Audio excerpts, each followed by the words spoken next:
Hey guys, welcome back. So in this video I will talk about abstraction in Java, and this is very important topic in the Java because without abstraction you cannot complete your project, right? So we need to understand this abstraction. So first we'll try to understand why this abstraction and what is the benefit of abstraction. So if you look at this diagram, okay, this is basically it's a very basic component of coffee machine. So when you see this diagram, what are the things you have? There are a lot of components you have in the coffee machine, where you have coffee warming tray, okay, then you have water reservoir, then you have a control panel, you have brewing group, you have espresso spout, then you have portafilter, you have deep tray, you have a stream wand, and then you have a stream nozzle, right? Now these are the component which you can see that visually, right? But behind the scene there are n number of function, there are n number of tasks being performed by this coffee machine, okay? So here in the control panel, when you click here, right, when you click here to get one coffee, there are n number of process which happens behind the scene which you are not aware, right? Again, the stream nozzle, when you press this button, right, it basically mix your coffee or it will steam your coffee, right? So how this steam part happens, how that has been decided, that logic you will have behind this machine, right? Again, the cup warmer tray, when you keep the cup here, your cup becomes warm, and that again the mechanism you have inside, you don't need to know that, like how warming will happen, how steam will happen, right? How this brew will get prepared here, right? What is the prota filter, you don't need to understand what is, how the water is get reserved, how the coffee bean is grind.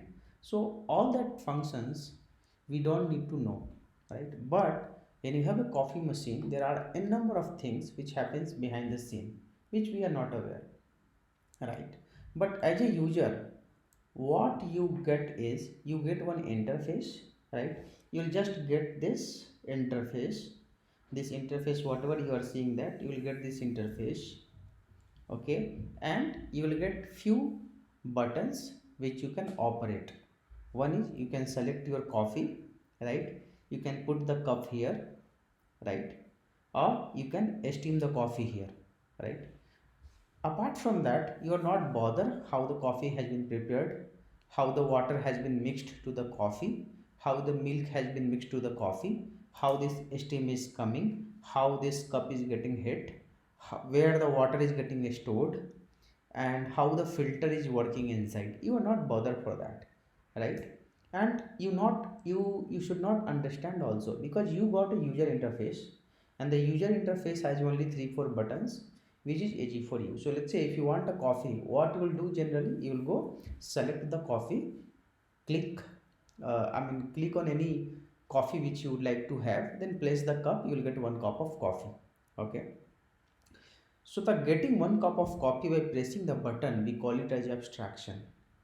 The abstractions means abstractions can be achieved by the interface and the classes. So basically what happens in case of abstractions, you will get the feature what is required for you, right? You will just get the feature what is required for you. You don't get the entire feature, like how the feature is functioning inside, that you don't get. What you get, like what are the feature you need to use, right?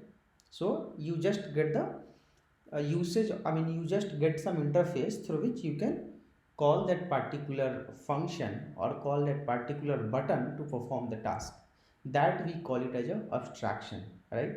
Because you are getting that abstracted part, you are not, you don't need to know the entire machine, how coffee machine works.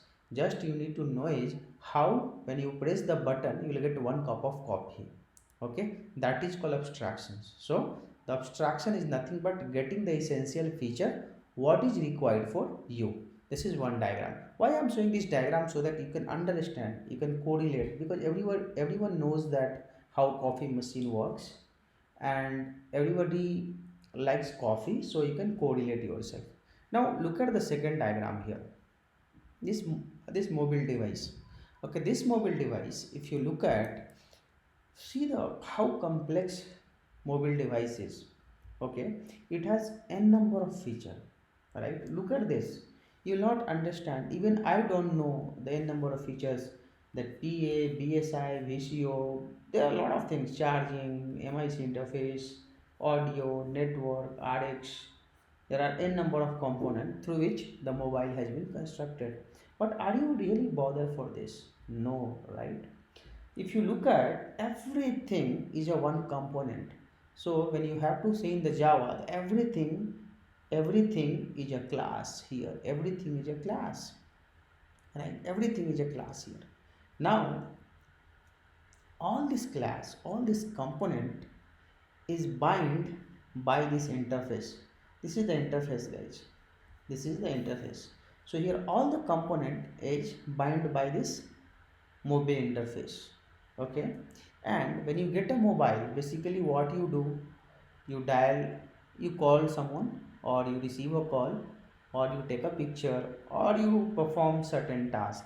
But are you really bothered when you click on call button, dial button, what happens behind the scene? Are you really bothered when you open the camera, how camera functions inside, or how the camera is designed inside?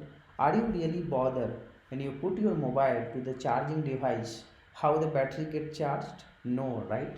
Are you really bothered when you install any application to your mobile, how it will get stored, where it will get stored, right? And how internally it functions? No, right? Just you need to know how to use it.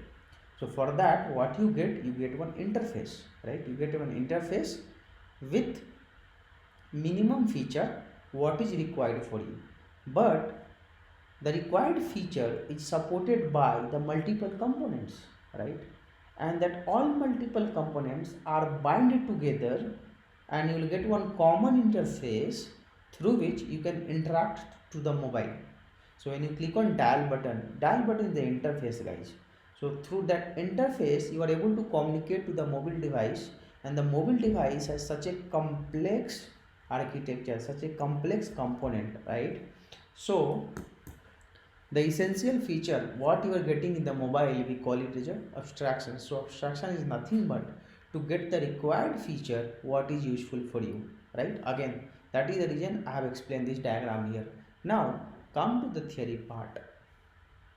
See here, a process of picking the essence of an object you really need, we call it as abstraction, right? In other words, pick the properties you need from object here, like, sorry, this, like what you have a TV. Okay, in TV, again the TV design is very complex, guys. Okay, there are n number of component inside the TV, there are n number of support, there are n number of integrations among the components. But are you really bothered? No. What you want to use, you want to use sound, you want to use visuals, you want to use power input, you need to know how to change the channels. That's what you want in the TV. But are you really bothered how internally it works? No. So again, this sounds, visual, power input and channels input is given to you. This is the essential feature. This is given by one interface, right? Again, the mobile device, button, touch screen, what you want, button, touch screen, power button, volume button, same port, right? There is essential feature of mobile. The car, you want steering wheel, brake, clutch, accelerator and keyhole. Human, voice, body, eyesight, hearing and emotions. Do you really know how this hearings, when you hear a sound, how internally it functions? No, we just know how to hear the sound. When we see any object, the eyesight, we just know, okay, this I'm able to see that. But what happens behind the scene, how your eye functions, how, what is the focal length of your retina, cornea and all that, do you really know? No, right? And you don't need to know. So basically the abstractions will help you to get the essential feature what is required for you, right? Now let's understand. So before that we were talking about encapsulations. Why again I wrote some points about encapsulation so that you can correlate. In encapsulations, if you remember, it's a process of hiding the details. Okay, if you remember what we were trying to do, that we were trying to make the variable as a private, and we were writing that public getters and setters. I will not cover much here because I have already covered in very details in my previous video, right? So we were hiding that. In other word, hide the properties and operations you don't need from the object. Hide it. Whatever you don't want to show to the caller, hide it. Okay. Don't need from the object but are required for the object to work properly. Example, TV. The internal connections of a speaker. Do you really want to show someone? No, right? Like how internally it works. Display. Power distribution between the component. Do you really want to show? Channel mechanism, like how when you change the channel internally it's get changed. No, right? So these things we call it as encapsulations because you are hiding it. You are just showing that the essential feature. Again, the mobile device, how the input is passed and processed. Do you really want to know? No, right? If someone calls to you, when you pick up a phone, you'll be able to hear a sound. But how internally parsing happens, do you really know? No. That we call it as encapsulations. Here we are hiding the things. In abstraction, we are showing the essential feature, right? You'll come to know slowly the difference if you'll watch this, if you read these 2 3 times. Now again, how pressing the button on and off, changing volume, how SIM will connect to the service providers. This all we are not bothered. We just insert the SIM and network will start, right? So the insertion part we just need to understand how to insert. But whatever logic we have for the service provider to connect to your SIM card, we really not bother about it, right? So that part we call it as encapsulations. Again, the car, how turning steering turns the car, how brake slow and stop the car, we are really not bothered like what is the internal mechanism, how clutch works, how acceleration increases the speed. We just know, okay, press the accelerations. So pressing the acceleration is nothing but you need to know. But what happens behind the scene, that will be hidden, that we will not show to the caller, right? How the whole switch on and off car happens, we just know, okay, put the key here, when you turn it will start, when you turn off it will off. But what happens inside, we are not bothered. We will hide that. That is done by the encapsulations, by writing getter and setter, and by making the variable as a private. Again, human, how voice is produced, what is inside the body, how eyesight works, hearing works, emotion, gender. So there are two things you can correlate here. Here when we are talking about the encapsulations, we are just talking about what we hide, right? What we hide. Here we are not talking about what we show. Here we are talking about what we hide. But in abstractions, if you look at here we were talking about what to show. In TV, what you want to show? Sound, visual, power input, channel. In mobile, button, touch screen, power button. Car, steering, brake, clutch, acceleration, keyhole. Human, voice, body, eyesight, hearing, emotions. So here we are talking about what we show. In encapsulations, we are talking about what we hide, right? So there are two different things. Now we will try to understand these abstractions with little more details through the Java code, and we'll understand very well. With this, I'll close the video. In next video, I will talk about the abstraction part into more into details. Thank you guys. Thank you for watching this.